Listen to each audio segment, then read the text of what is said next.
teman-teman. Di sini kami akan membacakan makalah tentang pengembangan usaha. Nama saya Istiqomah Triwides Ningrum. Nama saya Salsabila Pinkan Junita. Kami dari kelas 4 2B25. Bab 1 pendahuluan. Pengembangan usaha dilakukan dengan alasan untuk mendapatkan keuntungan yang maksimal dengan syarat terlampauinya pencapaian target penjualan yang telah direncanakan. Keuntungan maksimal yang didapat akan memberikan kontribusi besar bagi pelaku usaha agar dapat memperluas dan mengembangkan usahanya. Adanya peningkatan dalam suatu penjualan atas banyaknya pengunjung yang datang, maka usaha tersebut dianggap mampu memperluas usahanya untuk dapat memuaskan pengunjung dengan menggunakan pencapaian target atau laba yang selalu terlampaui. Permintaan pasar yang tertinggi menjadi alasan yang cukup buat bagi pelaku usaha untuk membuka cabang lokasi usaha. Ketika usaha dari produk yang ditawarkan memiliki permintaan pasar yang begitu tinggi, maka membuat pelaku usaha harus memanfaatkannya dan memenuhinya. Pendapatan yang didapatkan juga akan semakin meningkat. Sehingga untuk mengatasi permintaan pasar yang tinggi dapat menggunakan solusi membuka cabang lokasi usaha tersebut agar dapat memenuhi permintaan pasar. Memperluas target pasar menjadi suatu alasan yang mampu mendorong pelaku usaha dalam membuka cabang lokasi usaha. Memperluas target usaha juga memiliki kaitan dengan permintaan pasar yang tinggi.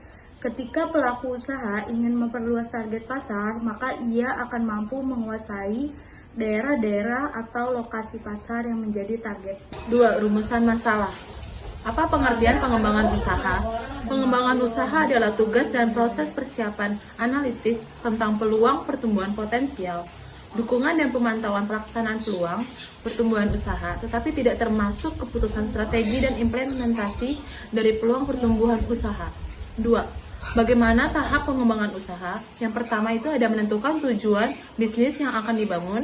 Yang kedua ada melakukan research terkait bisnis yang akan dijalankan. Ketiga mempelajari kompetitor. Keempat melakukan kegiatan pemasaran. Dan yang terakhir melakukan penilaian dan evaluasi secara berkala.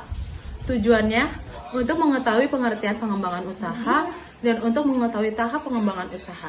Definisi pengembangan. Menurut Kamus Besar Bahasa Indonesia, pengembangan adalah proses cara perbuatan mengembangkan. Pengembangan merupakan usaha yang terencana dari organisasi untuk meningkatkan pengetahuan, keterampilan, dan kemampuan pegawai.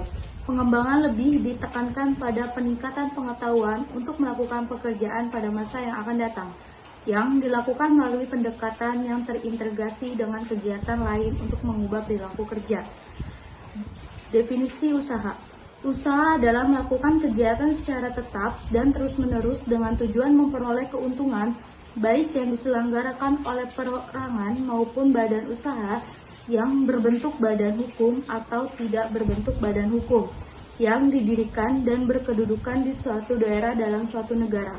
Maka, dapat disimpulkan bahwa usaha adalah suatu kegiatan yang di dalamnya mencakup kegiatan produksi dan distribusi dengan menggunakan tenaga, pikiran, dan badan untuk mencapai suatu tujuan.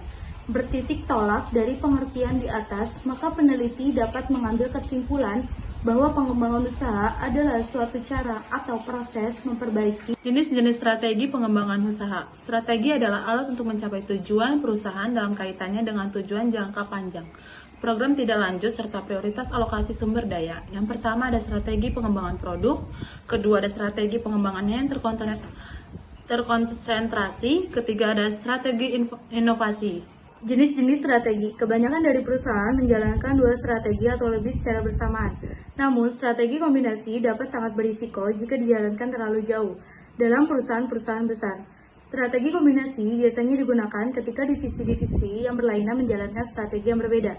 Ada beberapa jenis strategi adalah sebagai berikut. Pertama, strategi integrasi meliputi integrasi ke depan, integrasi ke belakang, dan integrasi horizontal. Strategi intensif disebut strategi intensif karena ada beberapa hal yang mengharuskan adanya upaya-upaya intensif jika posisi kompetitif sebuah perusahaan dengan produk yang ada saat ini ingin diperbaiki. Strategi intensif ini meliputi penetrasi pasar, pengembangan pasar, dan pengembangan produk. Yang ketiga, strategi diversifikasi. Terdapat 3 jenis strategi diversifikasi, yaitu diversifikasi konsentrik, horizontal, dan konglomerat. Yang keempat ada strategi defensif, meliputi penciutan, divestasi, dan likuidasi. Kesimpulan pengembangan adalah proses, cara, perbuatan mengembangkan. Pengembangan merupakan usaha yang terencana dari organisasi untuk meningkatkan pengetahuan, keterampilan, dan kemampuan pegawai. Sedangkan usaha adalah melakukan kegiatan secara tetap dan terus-menerus dengan tujuan memperoleh keuntungan. Adapun tahap dari pengembangan usaha yaitu yang pertama identifikasi peluang, perlu mengidentifikasi peluang dengan didukung data dan informasi. Kedua, merumuskan alternatif usaha. Setelah informasi berkumpul dan dianalisis, maka pemimpin perusahaan atau manajer usaha dapat dirumuskan usaha apa saja yang mungkin dapat dibuka. Yang ketiga, seleksi alternatif yang banyak. Selanjutnya harus dipilih satu atau beberapa alternatif yang terbaik dan prospektif. Sekian presentasi dari kami, kurang lebihnya mohon dimaafkan. Wassalamualaikum warahmatullahi wabarakatuh.